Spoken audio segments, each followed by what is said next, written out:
چلو بھئی ساری صفیں ہی تبدیل کر دیں، کتنی بڑی بات ہے۔ اور پھر جب اللہ تعالیٰ نے یہ حکم نبی علیہ السلام کو نازل فرمایا، عصر کی نماز کا وقت تھا، نبی علیہ السلام اس سے پہلے بار بار آسمانوں کی طرف دیکھتے تھے کہ یا اللہ یہودی تو باز آئے نہیں، قبلہ ہمارا تو بیت اللہ بنا دے۔ نبی علیہ السلام پہ اللہ نے وحی نازل فرمائی، اس سے اگلی آیات، اور نبی علیہ السلام نے جو عصر کی نماز پڑھائی وہ آپ نے قبلہ اپنا بیت اللہ کر لیا۔ اب یہ بات آگے قبا والوں کو بھی جانی چاہیے تھی، یہ بات بنی سلمہ کے محلے میں جو مسجد تھی وہاں پہ بھی جانی چاہیے تھی۔ اب یہ دو مسجدیں ہیں، یہاں پہ بات لیٹ پہنچی، عصر کی نماز پڑھی، مغرب کی نماز پڑھی، عشاء کی نماز پڑھی۔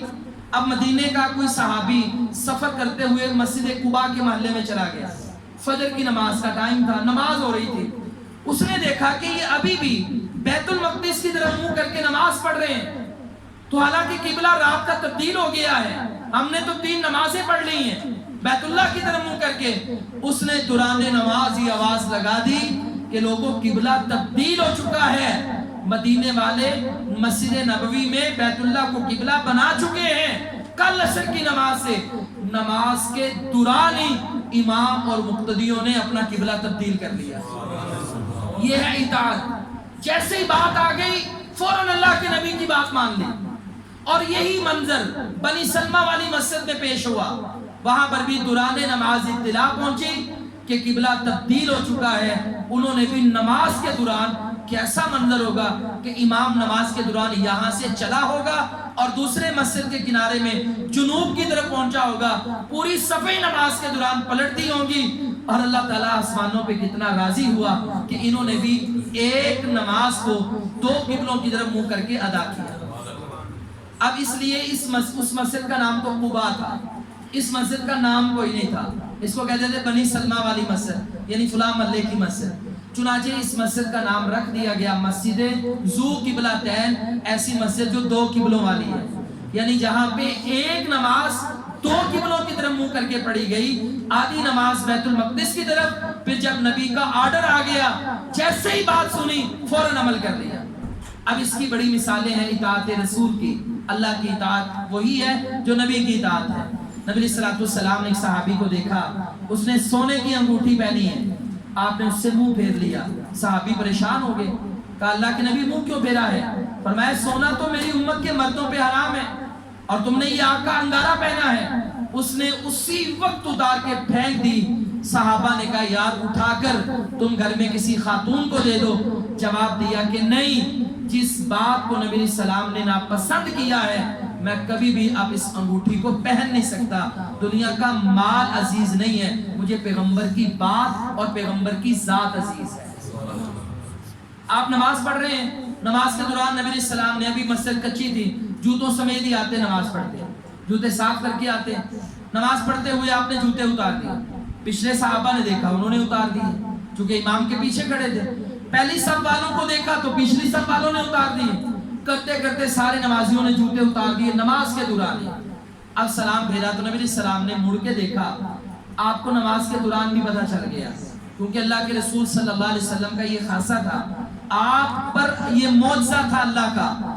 صحیح بخاری کے الفاظ ہیں کہ نبی علیہ السلام کو اللہ نمازیوں کا منظر سامنے دکھاتا تھا نماز کے دوران۔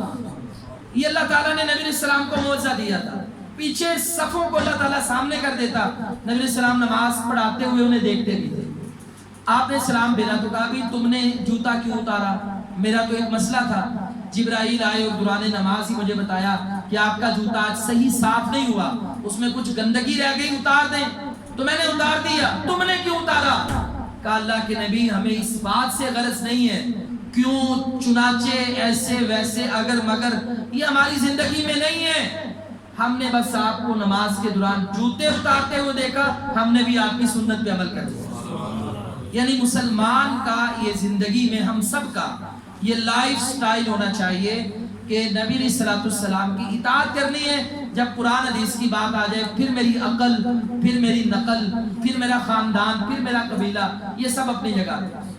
جب بات نبی علیہ السلام کی آ گئی تو میرا لباس، میرا چہرہ، میری نماز، میرا کاروبار، میری ہر چیز، میری غمی، میری خوشی، اس میں یہ نہ ہو فلاں نے کیسا کیا تھا تو میں ویسا کروں گا، بلکہ جب نماز پیغمبر والی ہے تو غمی خوشی بھی پیغمبر والی، میرے نبی نے اس موقع پہ کیا کیا میں تو بس ویسا کروں گا۔ جس نے اپنا ہیرو، اپنا آئیڈیل، اپنا ماڈل نبی علیہ الصلوۃ والسلام کی ذات کو مان لیا وہ جنت میں جائے گا۔ کیوں؟ کیونکہ ہمارے نبی نے جنت میں جانا ہے۔ جو بندہ جس سے محبت کرتا ہے جنت میں اس کے ساتھ ہو۔ تو آئیے آج کے سبق میں ہم ان آیات سے بنیادی سبق یہ ہے تحویل قبلہ سے کہ اللہ تعالیٰ بتانا یہ چاہتا ہے کہ مومن جو ہوتا ہے وہ نبی کی اتباع کرتا ہے، اسے اور کسی کی پرواہ نہیں ہوتی۔ فرمایا وَإِن كَانَتْ لَكَبِيرَةً، اور یقیناً یہ بات بہت بڑی تھی، إِلَّا عَلَى الَّذِينَ، سوائے ان لوگوں کے ہدى اللہ جن کو اللہ نے ہدایت دی۔ یعنی عام بندے کے دماغ میں یہ بات بڑی تھی، یار وہ قبلہ کیوں چھوڑا؟ فرمایا نا، جس کو اللہ نے ہدایت دے دی اس پہ بڑی نہیں ہے۔ وہ کہتا ہے جیسے رب نے کہا پہلے ویسے کہا تھا ویسے کر لیا، اب اللہ نے ایسے کہا تو ویسے کر لیا، بات ہی ختم۔ وہ نہ طویلیں کرتا ہے نہ عقل کے گھوڑے دوڑاتا ہے، وہ اللہ کے آگے اپنے آپ کو سرنڈر کر دیتا ہے۔ فرمایا وما کان اللہ، اور نہیں ہے اللہ تعالیٰ لیضیع، کہ وہ ضائع کر دے ایمانکم، تمہارا ایمان۔ یہودیوں نے یہ پروپیگنڈا کیا، اچھا اگر قبلہ یہی تھا تو 17 مہینے کی تمہاری نماز کہاں گئی؟ نماز تو نانا ہوئی تمہاری، وہ تو ضائع ہو گئی۔ تو اللہ تعالیٰ نے اس کا جواب دیا کہ اللہ ایمان کو ضائع نہیں کرتا، وہ جو عمل ہوا وہ بھی اللہ نے قبول کر لیا، وہ بھی اللہ کے حکم کے ساتھ تھا، تو یہ جو آگے عمل ہوگا یہ بھی اللہ کے حکم سے ہے اور اس کو بھی اللہ تعالیٰ قبول کرے گا۔ ان اللہ، بے شک اللہ تعالیٰ، بالناس، لوگوں کے ساتھ، لرؤوف، یقیناً بہت شفقت کرنے والا، رحیم، نہایت رحم کرنے والا ہے۔ اس کے بعد اگلا صفحہ لے آئیں۔